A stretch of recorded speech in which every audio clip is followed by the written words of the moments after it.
Managing up is important. If you're not doing it, I recommend you do. However, a big shift happens when we move from managing up to leading up. And today I'd like to talk about the difference between managing up and leading up and how you can lead up.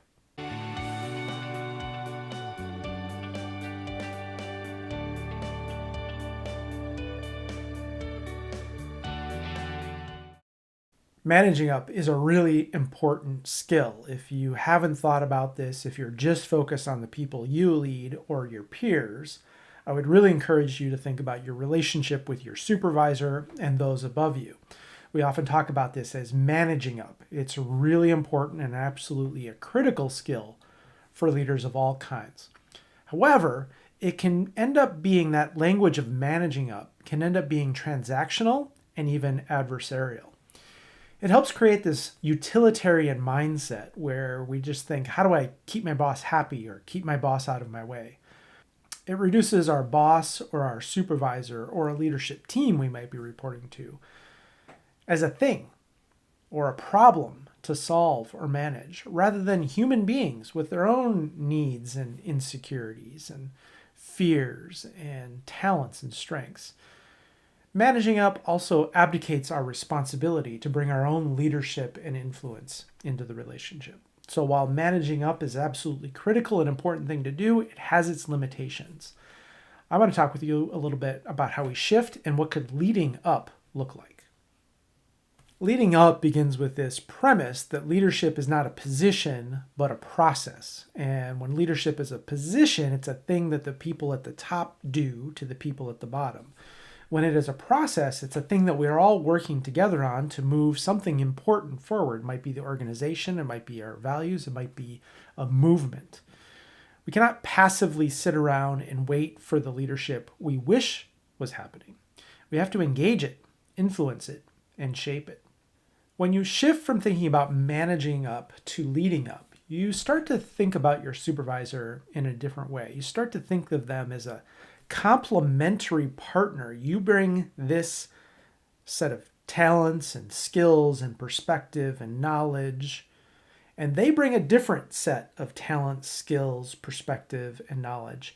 And how do we complement each other with our different capacities and responsibilities and perspectives to really help move what we care about forward?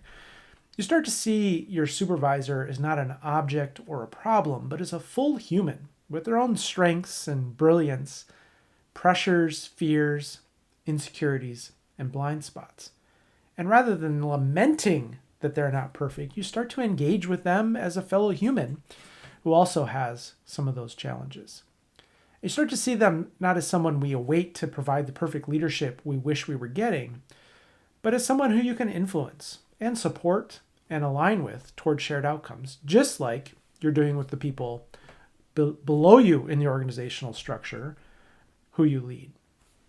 When I ask some of the leaders that I'm working with to shift from managing up to leading up, just that language shift, I often will say, when I say, if you think about this challenge from leading up rather than managing up, what shifts for you?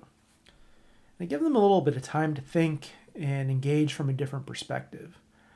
They start to say things like, really recognize the pressure that they're under.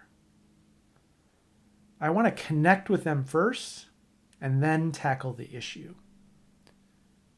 Well, now I'm starting to put myself in their shoes.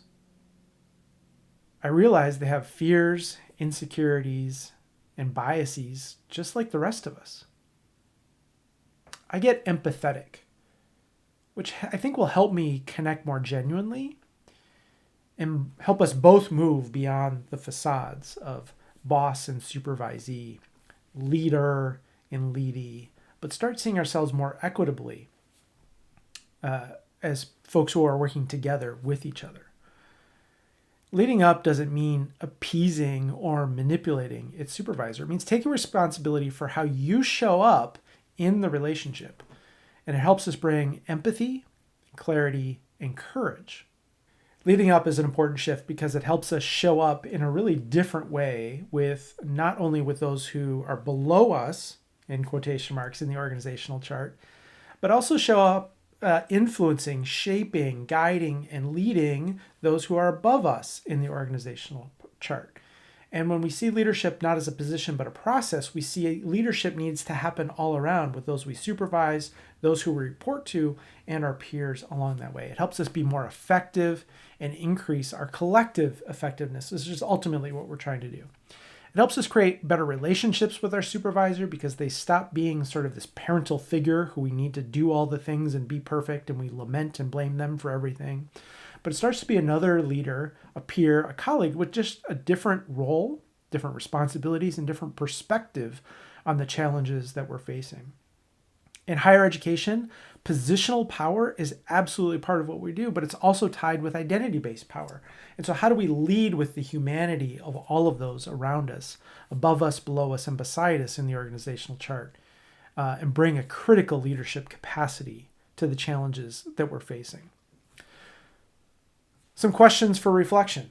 Think about somebody who's above you and who has a challenge for you to work with. It might be your supervisor, or it might be 2 levels above you, or it might be someone who's above you in the chart and adjacent. Think about that person. What shifts in how you would engage them if you shift from managing up to leading up? What would shift for you? What would shift in your engagement? And what might shift for them? And what could leading up look like in your context right now, this week? I love helping leaders in higher education think through how they can bring more of their leadership capacity to all aspects of the organization. If shifting from managing up to leading up is helpful for you, I hope you put it into practice. And if you think questions like this are the kind of leadership challenges you'd like to wrestle with more and take your leadership to the next level, let's connect.